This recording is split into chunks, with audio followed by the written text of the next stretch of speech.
Good evening. Regular session, Mayor and City Council meeting, 6 p.m., Wednesday, November 2nd, 2022, City Hall Complex. I call this meeting to order. Please rise for the Pledge of Allegiance. Madam Clerk, will you please? I pledge allegiance to the flag of the United States of America and to the republic for which it stands, one nation, under God, indivisible, with liberty and justice for all.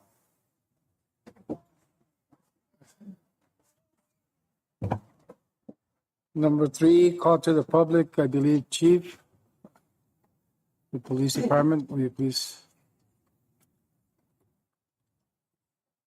Mayor, members of the council, good evening. Thank you for affording me time. Yes, sir. At this point in time, I'd like to recognize and honor one of our officers. We issue him a life-saving award. Officer Hernandez.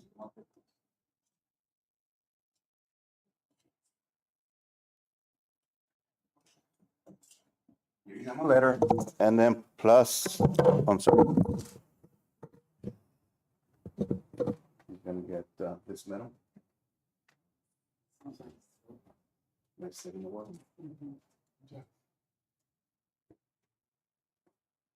I'm gonna read the letter here.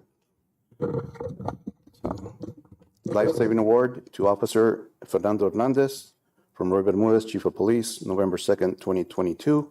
Reference life-saving award.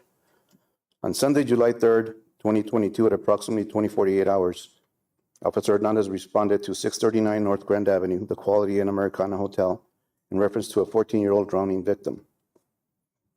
Upon his arrival, or upon your arrival, you immediately gained control of the scene and noticed a young male, Cristian Lopez, which we have in the audience right now, was not breathing and bleeding from the mouth and nose. Without hesitation, you immediately began CPR and successfully helped Cristian breathe again, preventing a tragedy. Officer Hernandez, on behalf of the Nogales Police Department, we want to congratulate you and honor you for a job well done. Your efforts and dedication to your call for service saved the young man's life, and you prevented a family from losing a son and a brother. Words cannot express the gratitude for taking these life-saving measures. Therefore, let it be known that today, Wednesday, November 2nd, 2022, I present you this life-saving award for your actions above and beyond the call of duty. Thank you. Congratulations.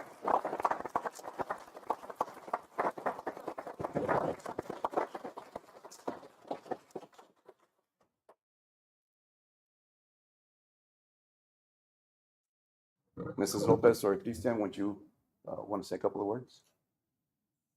Come up here. Yes, come up here.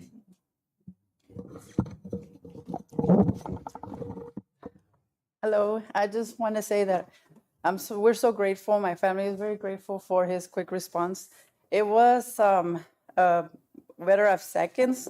He arrived and right on time, and he was sent like an angel to save my son. What he did is, I can't pay ever something so, it's just so much value that he saved my son's life, and we're always going to be grateful for him for always.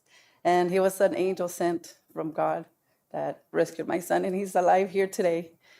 He was able to start school, and he has all these activities that he's able to do now because of him and his quick response. So we're eternally grateful for always for his fast response for the call. You said you want to come up here and take a picture really quick?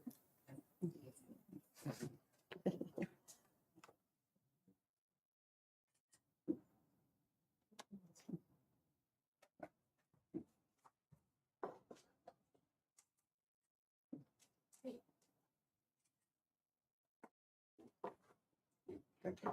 Yes.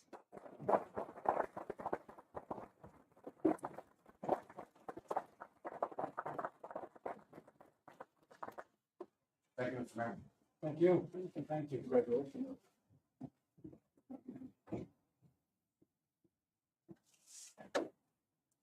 Number 4, financial report, monthly report. Vicky. Yes, I'll have Finance Director Jean Mohan come up and give us the financial report for the month.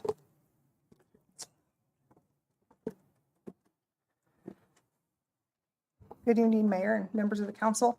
You have in front of you the September of 22 finance report, and then the sewer and water report you also have. So for September, we should have been at 25% for revenues or expenditures. So that's the number we kind of look at as the magic number. So for our general fund, which is our table A, we have brought in $10,330,705, which is 38% of our budget. And expenditures going out for the general fund have been $7,889,356, which is 22%. Also off of table A, you will see the shared revenue. In the shared revenue, we have brought in 24% of our budget, which is $2,222,097.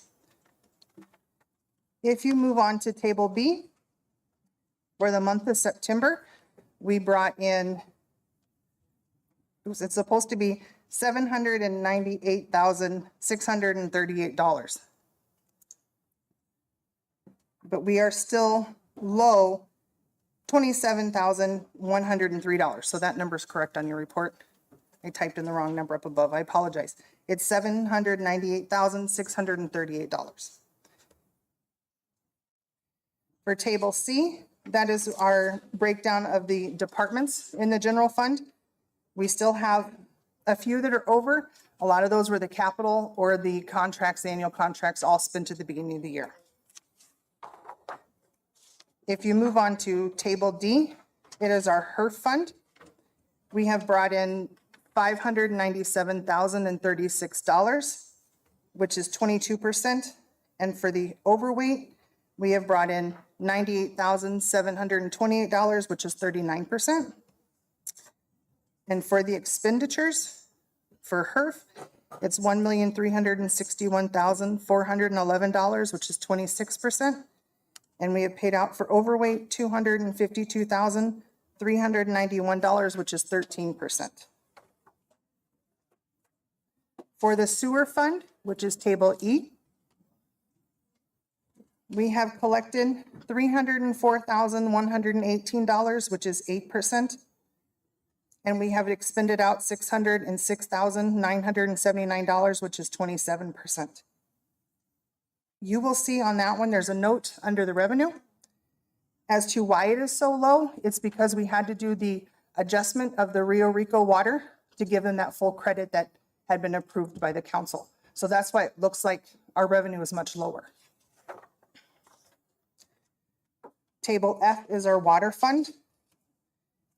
Collected was $995,628, which is 25%. And we have paid out $1,473,101, which is 22%. And for the sanitation, which is table G, we have collected $737,642, which is 24%.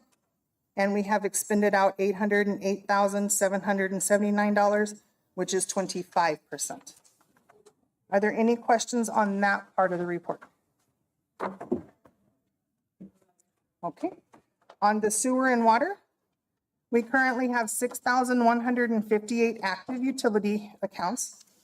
We have 412 accounts that are over 30 days without payment that are on contracts. It's 4 less than we had last month. Our total is $124,197.68, and it did decrease $19,800.75. We have 121 delinquent accounts that are sewer or sanitation only. That has decreased by 4, but is increased $1,634. So we're at $291,491.92. We are still watching our businesses with their water and sewer accounts. I just updated you on the top of the second page there. And for employee payouts for October, we had 3. We had 2 from fleet and our payouts for vacation and sick totaled $13,833.75. And we had one from water, which we paid out $1,153.43 in vacation and sick. Are there any questions on that part of the report? Go ahead. How many businesses are they without a business license in Nogales? Without a business Without a license? business license. I can't give you a number. I can give you a number of the ones. Last month, I know that I had reported that we had about 60 that had been found without business licenses. Ones without business licenses, it depends when we can find them and how we can find them. A lot of businesses are actually calling us and saying, check on these businesses because we don't think they have business licenses. And then the first thing that person does is contact those businesses. So unless I go door to door, I can't give you a number of who doesn't have business licenses. Okay. But we are working on getting those that don't, So there's about 60 businesses. that we have found so far, without- yes. But there might be more. Oh, there could possibly be Yeah. more. Yeah. So can you tell me a little bit about when you do find out if somebody calls anonymously that there might be a business without a license? What procedures do you take? So the first thing we do is our collection specialist will contact that person. They usually go online first to see if they have the state sales tax license. If they have the state sales tax license, then we can find out who's the owner, where they're at, how long they've been in business, the whole thing the state has. That's easier for us because then we say, well, if you have the state, you have to have the city. If they don't have a state, then that usually means they're a newer business or one that kind of slipped in under the whole state radar. So then once we can get in contact with them, most of them are pretty good about, you know what, I'm sorry, I apologize, it's my fault. We've had a few that I don't think I need one because of what I do. I don't really sell anything. And then Christina attempts a few different times to contact them, talk to them. And then at that point, we usually bring in legal because they then take it from the legal point of view and they say, oh yes, I need a business license. So Do you use social media to track those that are selling? if we happen to see them, and a lot of that is because somebody has told us, they will send us email pictures. They will say, hey, you know what? I found this on Facebook. Do they have a license? And it's usually other businesses that are asking us to check. Oh, okay. And one last question is, what consequences are there when there's not a business license that's been issued by the city of Nogales and they're doing business? Okay, so we try it first to reconcile with them to get them up to code and to have a business license. If it goes to legal, then that's when citations can be set. And then legal takes over with the court. And then from there, it's up to legal and the court to decide what needs to happen. But from our standpoint, we're just trying to get everybody to have a business license. Okay, thank you. Any other questions? Thank you. Thank you.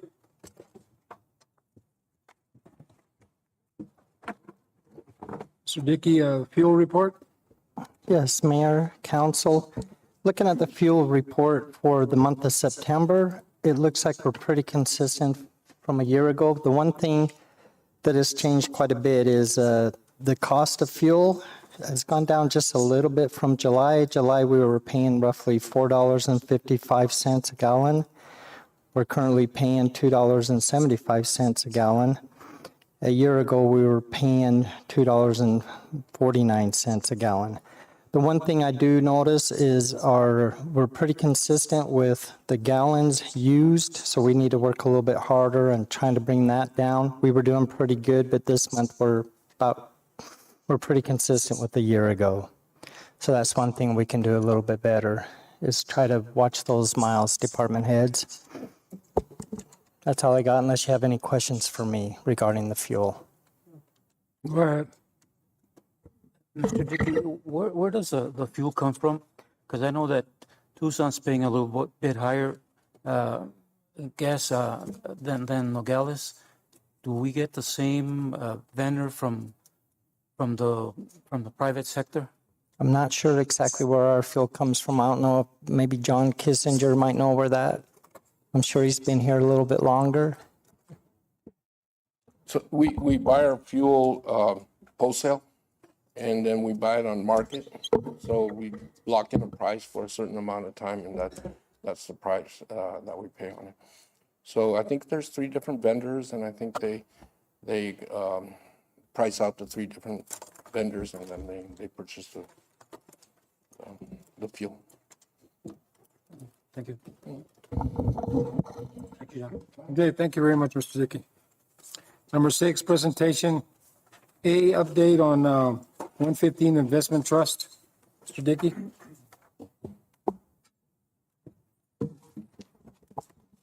Yes, we've got on the phone with us tonight, we have, let me just find it real quick. Yeah, it's L. Schneider and M. Smith with our 115 Investment Trust. And I'm not sure who's going to be speaking to us tonight. Okay, we got them up on the right up here on the TV. Why don't you go ahead and give us a presentation on where we're at with the 115 Investment Trust? Barely. No, No, it needs to be up a little. No, still. No.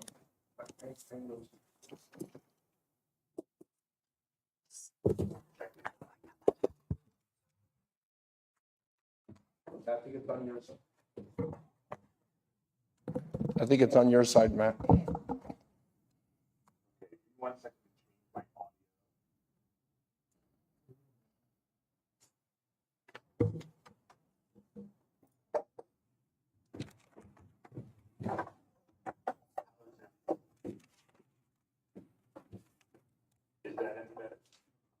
No.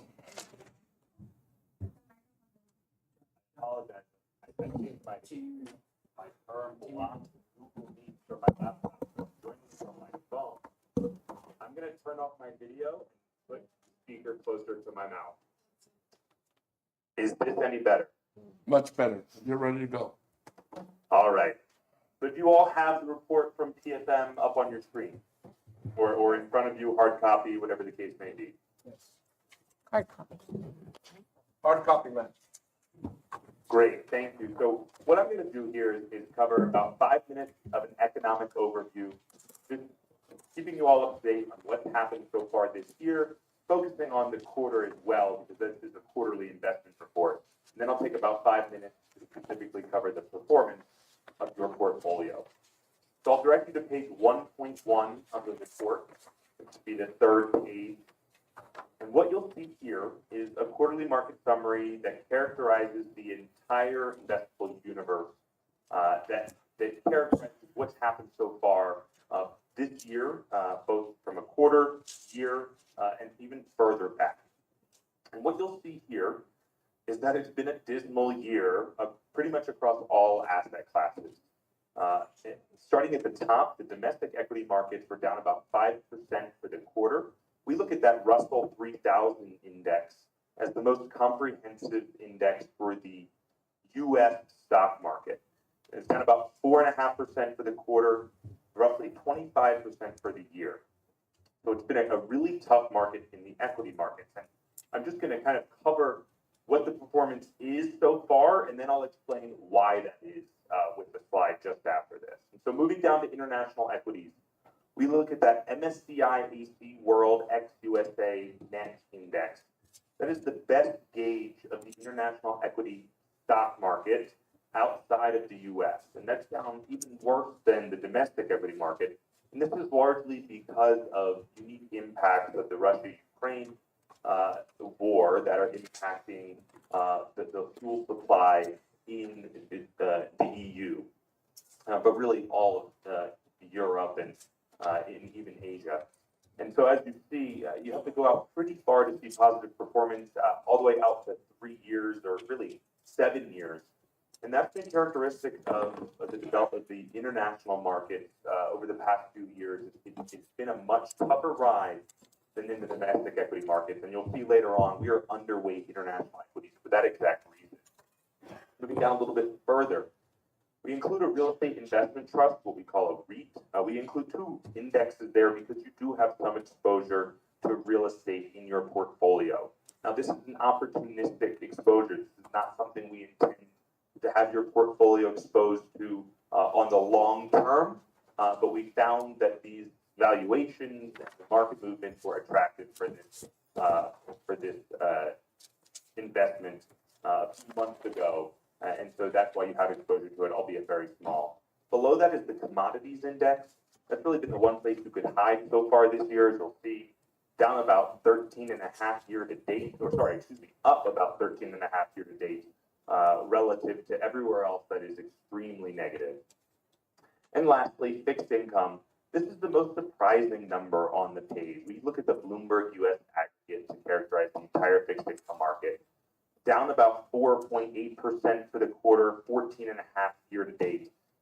Now, typically a balanced portfolio is balanced because of the negative correlation we've historically seen between stocks and bonds. When stocks go down, bonds typically go up. And so you're able to dampen some of the volatility experienced in the general stock market. Unfortunately, because inflation has been the headline issue that the Federal Reserve has been trying to address, it really has become the imperfect storm in that a rapid rise in interest rates has led to bond prices coming down precipitously, down roughly 15%. And that's spooking investors out of risky assets like stocks. And that's why they're down over 20%. So this is actually the worst year on record for a balanced 60-40 portfolio of stocks and bonds because of this imperfect storm, if you will, of stocks and bonds moving negatively in tandem. I'm going to hop to page 1.9, if you all don't mind flipping forward. I find this page to be a nice illustrated summary of what's going on and what we're paying attention to when we're trying to position your portfolio optimally for the next 6 to 12 months. A few things I want to call out here. Inflation, like I said, is the headline issue. The Federal Reserve has come out and said our number one priority is reeling in inflation. And they've acknowledged that they're willing to push the U.S. economy into a recession if that means that they're able to reel in inflation. Now, you might say, well, why is that? Aren't they supposed to steer us clear of recession? Well, there is a historical basis for trying to avoid an inflation wage cycle in which inflation rises, you increase wages to adjust for inflation, and then prices continue to rise because companies want to compensate for higher wage costs. And so you get into this cyclical impact where inflation can really get out of control. And so that's why the Federal Reserve is raising interest rates so quickly and at such a large magnitude that they've acknowledged that they may, while they're not trying to, they may push us into a recession here. Now, that's really on the dark side. The other side of that is that the labor market has remained strong. Now, this is good or bad depending on who you ask. Obviously, we all want a low unemployment rate, right? We want more people working, more jobs. There are about 1.7 available jobs for every one person looking for a job right now. Characteristic of a very, almost uniquely strong job market, especially in light of the rising inflation. And so one thing we'll be looking for is if unemployment were to start to go up, that would be an indicator that the Federal Reserve's interest rate hikes are having the intended impact of reeling in demand. Because if you think about it, higher unemployment, more people without jobs will lead people to cut their spending. And with less spending, less consumer demand, prices will eventually come down.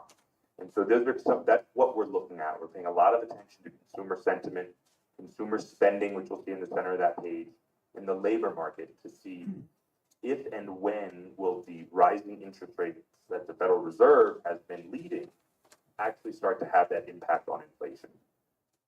Now, the last piece I want to talk about on this page is valuations in the center, the bottom row center.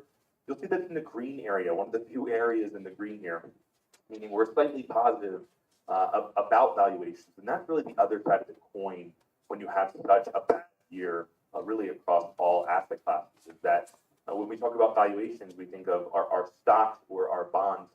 Are they expensive right now or are they cheap? And because they've sold off 15% for bonds, over 20% for stocks, it means they're really inexpensive right now relative to 5-year, even 10-year averages.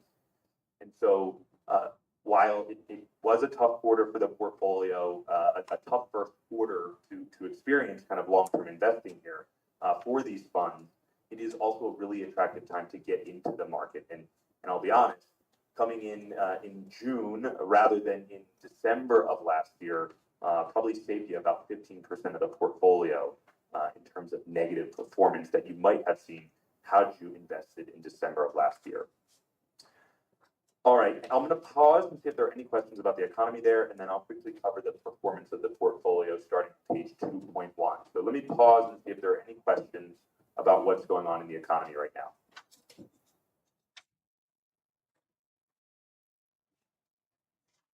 No question, Matt.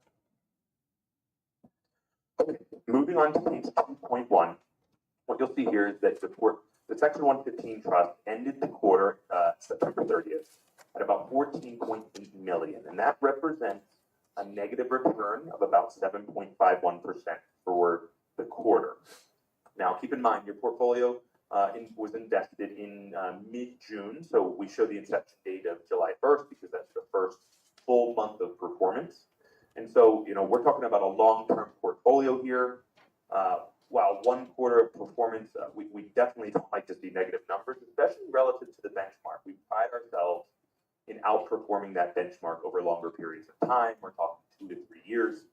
It's important to understand why that is. And so as you move down the page, you can see the underlying investment managers PFM has included in your portfolio. Now, just a little bit of background, our research process, we have a 12-person research team that vets these underlying managers and tries to select both the right mix of active and passive management, and within active management, tries to make sure we're picking the best managers out there when it comes to a fee-adjusted basis. We're very mindful of fees for our clients, being that they are almost 80% are in the public sector. So you'll see we underperformed slightly in domestic equities as well as international equities, and that's largely due to sector allocations within some of our active managers. If you move on to page 2.2, you'll see that the other real estate investment trusts, they performed poorly for the quarter. And that was unexpected because real estate has historically been a good inflation hedge because you're able to pass on increased prices through leases at a pretty rapid rate. I know we think about residential might be on a more annual. There are other types of real estate where we're able to increase those prices more frequently and pass on those increased costs. So we're disappointed to see that performance in the quarter, but that's largely because of the rising interest rates. Just think about what mortgage rates are at right now, right around 7% relative to roughly 3% only 10 months ago. That has led a lot of investors to kind of be a little bit spooked by the real estate market because of how important interest rates are and mortgage rates are to the demand of real estate. Within fixed income, we outperformed, and that's largely due to some high yield exposure, which did relatively well during the quarter. Lastly, at the bottom of the page, I'll mention that you do have exposure to commodities in those two funds there. While poor performance for the quarter, they've done really well year to date in the 1 year period. And so that's why they're in the portfolio at this time. I'm going to hop forward to slide 2.6, and this will be the last slide I cover. About 75% of portfolio performance is determined by your asset allocation. So that's why I always close out with this slide. In the second column, you'll see the target allocation there. That's what's in your investment policy statement. Those are the targets to the three major asset classes: 46% to domestic equities, 24% to international equities, and 30% to fixed income. On the right side, to the right of that, you'll see the ranges that are permissible with around that target, so plus or minus 20%. Ending September 30th, you were slightly underweight domestic equities, significantly underweight international equities, and underweight fixed income with exposure to real estate investment trusts, commodities, and preferred securities, as well as a cash position. This is all largely to say that we're keeping some risk on the side, waiting for an opportunity to add that risk back to the portfolio when we see a little bit of a brighter horizon coming toward us when it comes to positive news coming from the Federal Reserve that they'll stop or slow down their interest rate hikes And we expect the equity market to react very positively to that information. And so once we have that, we plan to deploy that cash and increase those allocations to their target weights. That concludes my comment, but I'm welcoming any questions that you all may have. Questions? No, okay. You don't have any questions, Matt? Thanks, Matt. Appreciate your time. Thank you, sir.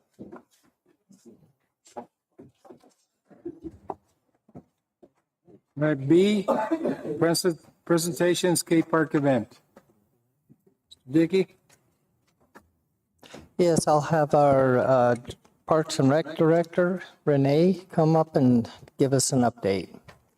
Hi, good evening, Mr. Mayor, members of the council.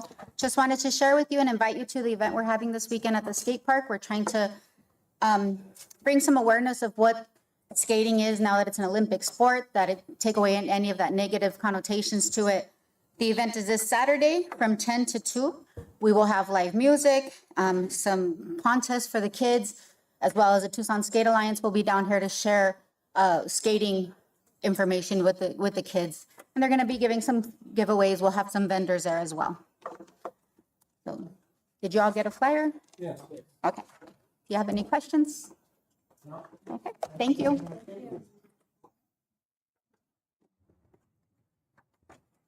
Okay, 7, discussion items, discussion ARPA funds. Mr. Dickey? Yes, Mayor, Council, we met and we had a work session on, I think it was September 28th, and we proposed a plan or made a recommendation to City Council based off of some feedback that we had received. And in that, we presented how to spend the $3.3 million that we were allocated for the ARPA funds. With the discussions that went on that night, we got direction to modify what we came up with, and we presented that to you tonight. And I sent it to you, I think, in an email the other night, which was basically to remove the 2 positions, really the one that was funded by ARPA, and to put a little bit more money into parks. So the recommendation that you have in front of you includes that, but tonight we're just looking for really further discussion from council to give us some direction to maybe come back with an order at the next council meeting. Thank you. Thank you very much. Is there anybody? Go ahead. Me. So, Mr. Dickey, I just want a little bit more of a clarification on the process regarding the ARPA funds. So I sent you an email today asking that we get the input from the community. The first part of the ARPA monies went to towards paying the retirement contributions. And I think the second half should, we should ask for our community to have a voice. And one of the ways to do that is to have a community survey. And I think I outlined it in my email, how that could work. It's not something that, is new, as you know. A lot of municipalities are doing that. They want to hear from their constituents, want to hear from the business community and so forth. And so I think that I asked you if you could give us a couple examples of surveys. I think you mentioned one. There are many out there. We don't have to reinvent the wheel. And that for me is very important because now it's time to hear from the community, see where they want their funds to go towards. And for me, it's a priority to help those most impacted by the COVID-19. Okay. Well, Mr. Dickey, Yes. I'm going to make it really brief. There's 2 things that we need to use the ARPA funds, and that's for the whole community. Everybody will benefit from that. And that's assuring that we can get as many of the WIFA funds, WIFA projects under the WIFA fund completed. I doubt it if we'll be able to do it with that money because the way everything is going right now, the interest, the inflation and the cost of materials and cost of labor, if we don't get on top of these projects soon, will be a lot higher than what it is. And WIFA, It's a project we started several years ago that would benefit everybody in the community. All right, that's number one. And number two, what I recommend is that we invest also on parks. We need to complete a lot of the parks. We need to improve some of the parks, and especially complete Techea Park. That's one of the projects we started, and we can't abandon it and let it go. This is a great opportunity for us to use funding on these projects, and I strongly believe, and members of the council, I believe that that's something we should invest in and work on. Yeah, but it's up to the members of the council to make a decision on this. Even though today is only a discussion item, but I think we need to work on that right now. It's not a lot of money, especially what city just north of here spent on their WIFA funds. It really isn't a lot of money. You have anything to say? Anybody else? Yes, go ahead. I reviewed the strategic plan that was forwarded to us, and with the changes that were made, I really like the recommendations. I brought up the WIFA stuff the last meeting, but I also understand that we can use the funds for any urgent equipment needs that our departments might have. So with some of the department heads in the audience, is there anybody that wants to speak about a quick need that we can use these funds for? Because this will directly benefit the community. So I'd like to hear from you guys before we move on, if anybody wants to step up to the podium. Chief, go ahead, Chief. I understand you got a big budget item. I understand you have a big budget item. Mr. Mayor, members of the council, Councilman Rodriguez, thank you for the opportunity. For the last couple of years, we've been searching high and low for grant funding to replace our portable radios. We received 10 radios out of Stone Garden last year, a couple of years ago. However, the majority of the radios for communication that we have are becoming obsolete. They don't make any parts for them. We've been trying to look for grants to come up with the funding. We've even approached, I'm part of the actually board of RAC, which is the Southern Regional Advisory Council, that's made up of different entities, public safety entities, that's put together by the governor. And those are Arizona DHS funds that our responsibility is to distribute them around Arizona. However, to come up with, actually, I need about $700,000. Because if we don't come up with this money in the next couple of years, we're going to lose communication. And that's something that, I mean, as you know, it's not something good that could happen to public safety. So if possible, if that could be funded, we're looking at $700,000. However, we're still looking for grants, but at the end of the day, everybody has a need.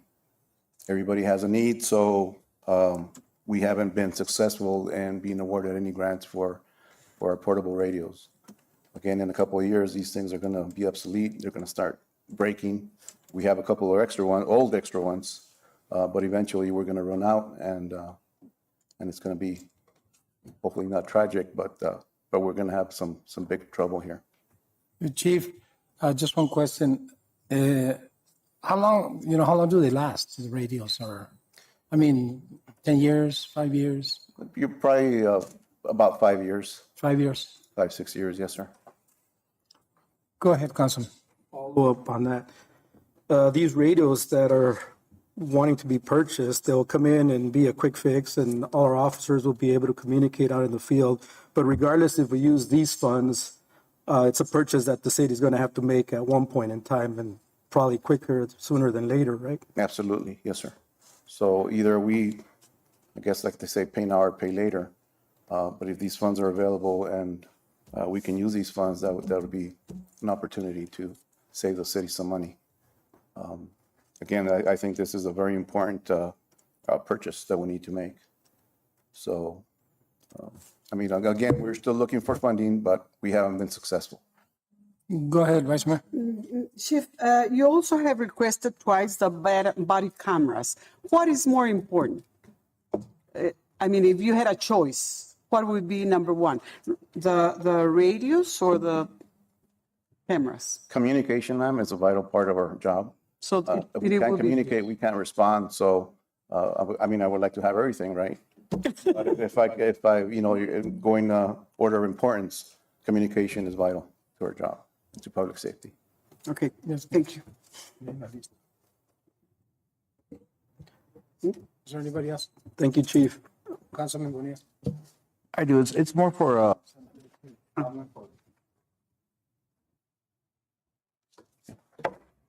Thank you, Mayor.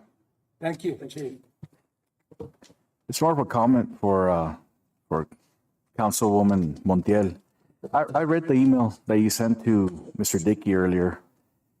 And what caught my attention is that, I'll just read it real fast. It says, as per said email, it is imperative for me to hear from the community to better understand their needs by conducting an engagement survey.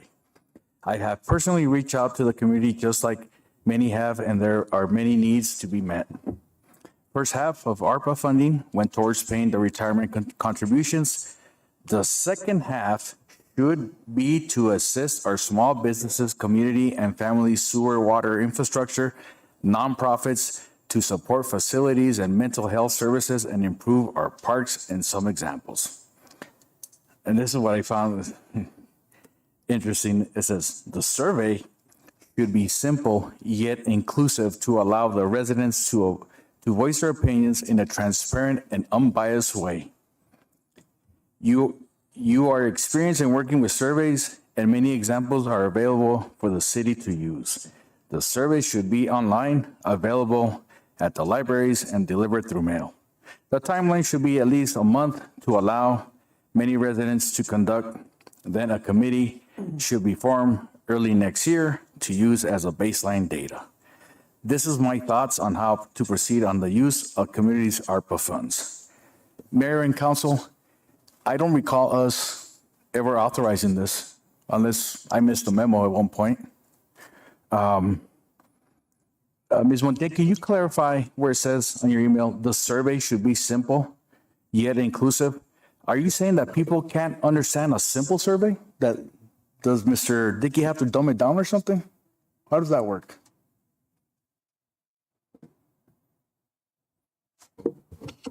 May I? I think we've done this before. Saulo always, It's Councilman, thank you. Councilman. You asked for input, Mr. Dickey, a couple of times, and this is part of my input. And I don't know what I don't know what you're trying to accomplish, Councilmember Bonillas, but I don't have to answer to you. Well, you don't, but you're did, calling people dumb. You're calling people, No, you I'm say the not. survey should be simple yet inclusive. So why couldn't you just say, just make a survey? Do you have to dumb it down for people or what? This email is very condescending because you're telling him what you want. It's not what we want, it's what you want. And then I'll even go further. I saw your Facebook back on October 25th. City of Nogales has yet to distribute 3.3 million in relief funds. Then you put ARPA. Take a look of how Santa Cruz County is spending their stimulus money. 46% of the loan recipients are based in Nogales, 17% are based in Patagonia, 13% in Tubac, and another 30% from Rio Rico, notes the Nogales International. Then you go on and say, please reach out and let me know what are your priorities. I'm not going to read the names from the people that responded to you. I'll just read some of them. We need to support working parents. We rarely qualify for reduced daycare or programs to help support our families, yet we are contributing financially to the community. We need to incentivize families and working parents. You replied, I totally understand and agree. Thank you for your input. I will submit your idea. Another person says, downtown is a major priority. Activate a committee to implement weekend programs where local merchants can participate. allowing businesses to stay open late, a different variety of music giving opportunities to local musicians to participate and show their talents, provide local food vendors free access to sell their food, provide games for children. This will result in reviving our downtown district, where all residents will participate in enjoying our example of working together and bringing back businesses to our community. You replied, "Thank you, great ideas." And another one said, "Well, did the city give any local businesses? I don't think it was right.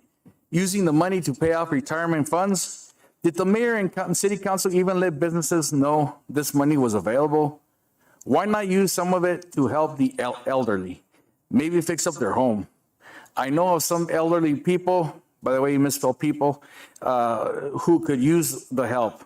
Or is the city going to just spend it on what they want without even asking the public what they want?" You answered, "I understand your concern. Now the city has 3.3 million and I'm asking for input from the community. I will certainly share your thought as we move forward in this progress. I appreciate your point of view. Thank you." Okay. All right. Yes. Didn't the people vote for us? Isn't that the way they do their input? No? Silent, huh? This is very condescending on your behalf, Councilwoman Montiel.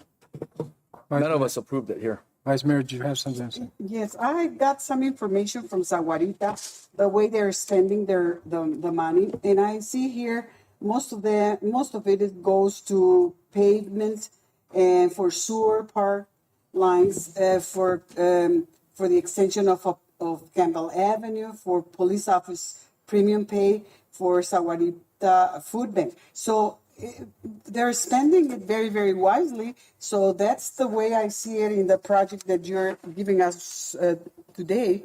I think we are covering most of the needs of the community. So to me, I think we're on the right way. That's all. Thank you. Councilman, go ahead. Before we move on, I would just like to extend that same invitation to any other department director that has any ideas. Podium's yours. Speak now or forever hold your peace. Nobody? No, Ms. Travers, you don't have any extra, okay. How about other projects? That's her priority to check. Okay. Yeah. Thank you. Councilman, you have something? Yes. My idea is to enhance Fletcher Park and Turley Field. We do spend a lot of money on our 4th of July events, and we do spend a lot of money on, especially when the consulate and all that, when they do their Karen Park activities. Teacha Park is definitely a big priority, but some of it, and Mr. Dickey and I were talking about it Saturday, if we can do a permanent amphitheater at Fletcher Park against a rock, cut a 40 by 40 out, and do an amphitheater there, a permanent amphitheater, where it could be used year-round by all the residents of the city. And when we have events, we don't have to pay for the stage or anything like that. If I recall, Mr. Dickey, you were going to go look into a cost for doing something like that. Can do that. So that was one of my visions. But yeah, definitely Teacha Park, we have to finish that right away. Thank you. That's what you mentioned, the jail park, because. Like under the soccer field, you mean? Rock up on top of the Oh, The good thing about it that, especially on the Techea Park, Mr. Dickey, we've already invested in that. We got our hands in it already. And I was in the office with you and Mr. Kissinger and was he a contractor, John, that day we were there? Yes. Yeah, and also you, Mrs. Travers, were there. And the numbers were inflated and times have changed. So there's talked about possibly reducing the price. And if we can come up with what we have already invested in it, and investing some more from the ARPA funds, that part can be completed. You know, instead of talking about it 2 years, 3 years down the road. Because if we don't do it right now, you're going to be talking about it 2, 3 years down the road. And if the numbers don't go well, Gene, starting next year, you might not even talk about it. Okay, because they're talking, you know, inflation is one thing, recession is the other thing. Interest rates, Councilman Radias and I were talking about that. They're going up, and people are not purchasing homes. Mm-hmm. And once that happens, at one time in 2008, we had 900 homes in Rio Rico that people just walked away from them. And that reduces everything down to the bottom. And I don't know if at that time would be the best time for us to invest on a big project like that because the cost will be down, or will it hurt us more, especially with the investments we have right now, the market. So, and I think the market dropped again today. If I'm not mistaken, it dropped a few points. ¿Verdad? Am I shaking heads? Yes? Okay. So at Techea Park, I concur with Councilman Diaz and also with Mr. Diaz. We mentioned that. But I would hate to see and lose opportunities on the WIFA projects because that was a loan. Like it or not, we're going to pay it. Mm-hmm. And I think the last time I heard, it's going to take about 20 years for us to pay that money. So we either start doing those projects or just sit there and not do anything and pay a loan. Because the money is already loaned to us. They already gave us the money. So I think those are the best investments that we could do. And I think we should make a decision soon. I'll be talking to you about this when we were going to be putting a meeting together so we can make a decision on this. Yep. As soon as possible. And that's what we'll do. We'll bring an order back, and that's where council can give direction, take action, take some from here, be more specific, and I'll include all the suggestions. And then you guys can take action. I think Mayor, I have a question for Mr. Dickey. Go ahead. You know, the ARPA funds are not the monies for the council. It's the people's money. Those monies were sent to help the residents of Nogales. The economy is hurting in Nogales. We have a lot of people unemployed. We have a lot of stores closing. And it's only fair that we include the merchants of Nogales and the residents of Nogales with their input on how we could help them with some of these funds. Okay. Very much. And you just said it. It's the people's money. You know? Yes. And the people elected you to make decisions. All right? And sometimes decisions might not go your way, might not go my way, might not go anybody's in this room way. But if the decision is made to improve the streets, to improve the quality of life for the children in the city of Nogales and the parks, everything, I think we should invest in that. Look at where Saguarita invested $10 million. If the county invested so much money in businesses, well, that was up to the county to invest. Maybe they didn't have, then again, the county doesn't even have any parks. But in Nogales, every time you talk to somebody, they say, ¿Cuándo van a arreglar el parque, señor Garino? ¿Cuándo van a hacer esto? ¿Cuándo van a hacer el otro? Every time. Mm-hmm.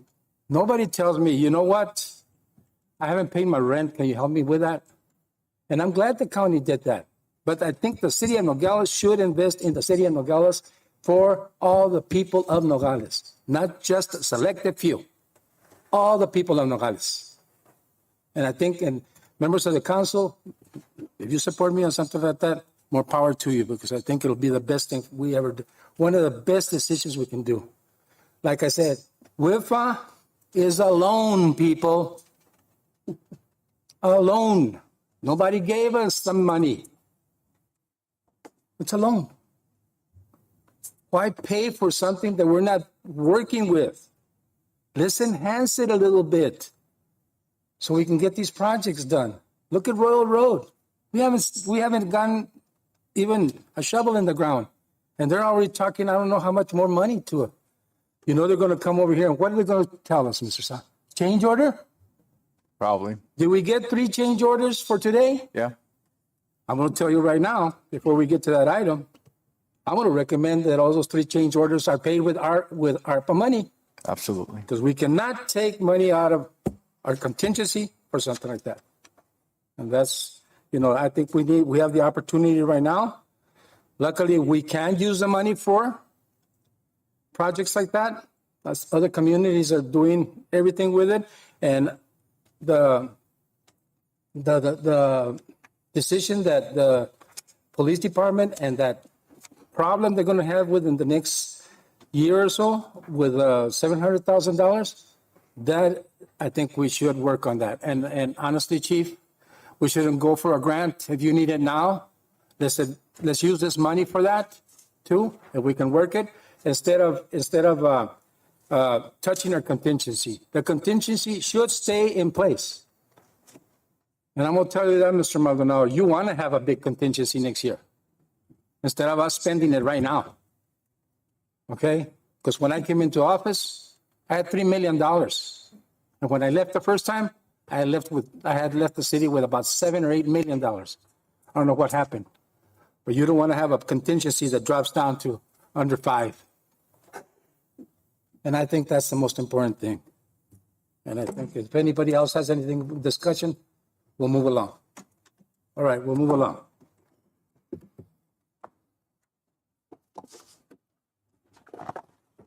Eight, orders. Consideration possible action of order 2022-11-067, an order of the Council of the City of Nogales, Arizona, approving a highway safety contract with the Arizona Governor's Office of Highway Safety for the reimbursement of overtime to police officers working DUI impaired driving enforcement in the amount of $4,000 and $12,000 for 16 for new materials and supplies.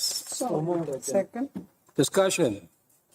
Hearing none, all in favor signify by saying aye. Aye. Opposed? The ayes have it. B, consideration possible action of order 2022-11-068.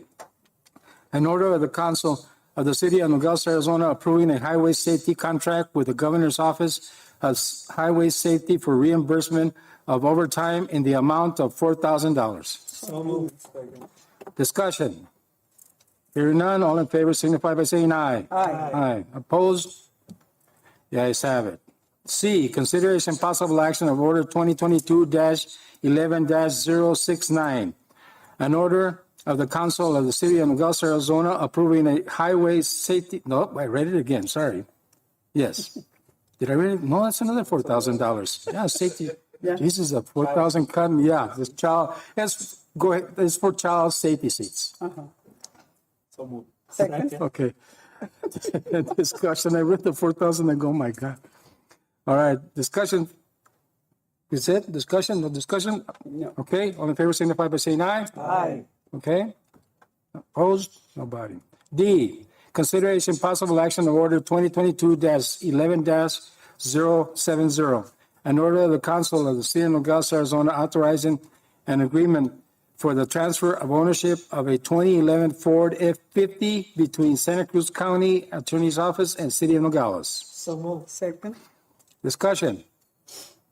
Hearing none, all in favor signify by saying aye. Aye. Aye. Opposed? E, consideration possible action of order 2022-11-071, an order of the Council of the City of Nogales, Arizona, authorizing the city manager to approve change orders number 1 and 2 with Innova Engineering for additional work to complete the Camino del Sol main and sewer main replacement project approved May 4th, 2022. So moved, Mayor. Okay, Mr. Machado, I want to change it on this so I can pay it with ARPA, or is it just, can I just say it like that? I'm sorry, say that again? Well, I want to use ARPA money to pay for this project instead of, I don't think we can do it at this time because you haven't decided as a council what to do with the ARPA funds. okay, so we have to discuss that. So what can we do right now? Well, if that's. Should I table both of these? You can table these and bring it up later. Okay, I'm going to table E and F then, because I need to, members of the council, that we can use ARPA funds on this. That requires a motion. Motion, yes, okay. All right, do I have a motion? What's that? Excuse me, contractor is waiting for his payment. He's done with the work. Se puede esperar. Okay. You can wait. You can wait. We wait for a lot of stuff here. He can wait. Yeah. Okay, we're not going to wait till December, my friend. We'll do it soon, okay? All right. Oh, yes, yeah. Okay, motion to table E and F, Mr. Machado. Can I do both at the same time? Yes. Okay, do I have a second? Second? Second. All in favor signify by saying aye. Aye. Opposed? The ayes have it. Thank you very much. Mr. Guerra, don't worry about it. We'll put a meeting together soon, all right? I can understand it. I can understand. You've never gotten off your seat that fast, you know that? You always, but John, he popped out of that chair. If I would have said, Mr. Guerra, could you come to the podium, please? You would have just gone, oh my God. No, we'll take care of it. No te mortifiques. All right. Number 9, Mayor and Council's report on current events. I'll read mine out first. October 12th, attended Circles of Peace Community Center grand opening. Nogales Housing donated the facilities to Circles of Peace to host youth activities, restorative justice assistance, and other programs. Mr. Thompson, thank you very much for all the work you did and assisting Circles of Peace and with that facility, and also you, Mr. Kissinger, with the contract. Thank you very much. October 13th, Nogales Night Out event was held at Techea Park. Various law enforcement participated in helping to promote crime prevention for a safer city. Number 3, October 15th, Nogales Bicycle Classic event took place on Morley Avenue. This event brings visitors from all over binationally. October 20th, presented a proclamation proclaiming October 27th as Domestic Violence Awareness Day for Mariposa Community Health Center at Ron Turley Park for their Luminaria event. October 21st, attended the inauguration of Los Nogales Community Center at Nogales Housing Gym. This center will promote health and wellness programs as well as citizenship courses, and space has been donated by Housing. Again, Mr. Thompson, thank you very much for the work you've done with the consul and everybody involved with that. Vice Mayor? Well, I just want to thank again everybody that helped for the Dia de los Muertos event. It was a very good event, and really, thank you. You did a great job. You all know, I don't have to name you all in particular. And now we're working towards the Christmas Village event that we're going to have effective November 24th through January the 8th. Anybody interested in decorating a casita, please let us know. It's either with Rene or with me. That's all. Thank you. Councilman Diaz. Okay, on October 12th, went to the Dunkin' Donuts grand opening. Also on the 12th, Circles of Peace, the community center grand opening for kids. And the 13th, Nogales Night Out. The 20th, it was Los Nogales Community Center Comunitario, the grand opening at Anza Gym, and that was really nice the way everything was presented. There was a lot of dignitaries. Both consuls were there, and then one of these big shots from Mexico City was there, and it was really nice. On the 22nd, went to the Arts Month award ceremony at the 1904 courthouse. The 29th, Dia de los Muertos event at Karen Park, that was a really good event. And I want to thank Jean, our finance director, for going on the 26th of October to the BFW and last night at the Knights of Pythias to present the home rule. So thank you for that. I was at those two events too, so. Thank you. Thank you very much for that.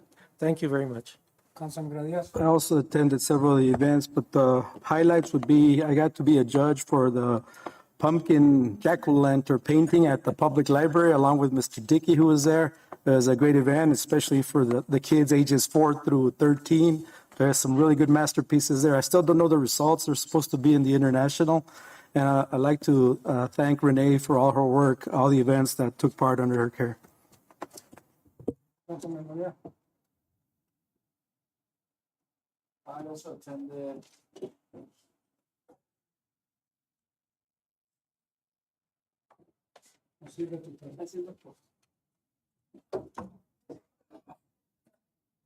I also attended the Circles of Peace event on Western Avenue. Also attended Nogales Night Out, the bicycle event that Circles of Peace had on Morley Avenue.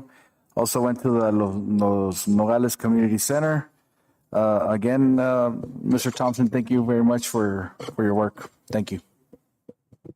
Councilman Bojarques. Everything tonight. Thank you. Councilwoman. Mr. Bermudez, I want to thank you and the entire police department and all the sponsors and the small business owners and USD that were present on Monday's Halloween Fest that you had.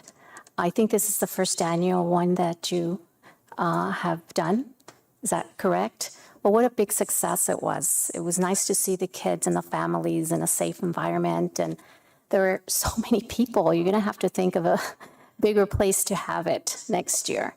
Had a lot of positive feedback. So thank you all. Okay. All right, Mr. Dickey, on future agenda items, I want to place something on the agenda. I want to make sure that you place on the agenda, the sooner the better. We're going to have a special meeting on this, and that's going to be for the $500 that we give to every single employee of the city for the Christmas bonus. We should have done that at the beginning of the month, but I passed it at the guideline. We'll do it soon. $500. Let me repeat. $500. Anybody else have an agenda item? And that's whatever agenda item you place will be for the December meeting, not for a special meeting. None? Meeting is adjourned. All in favor, signify by saying aye. Aye.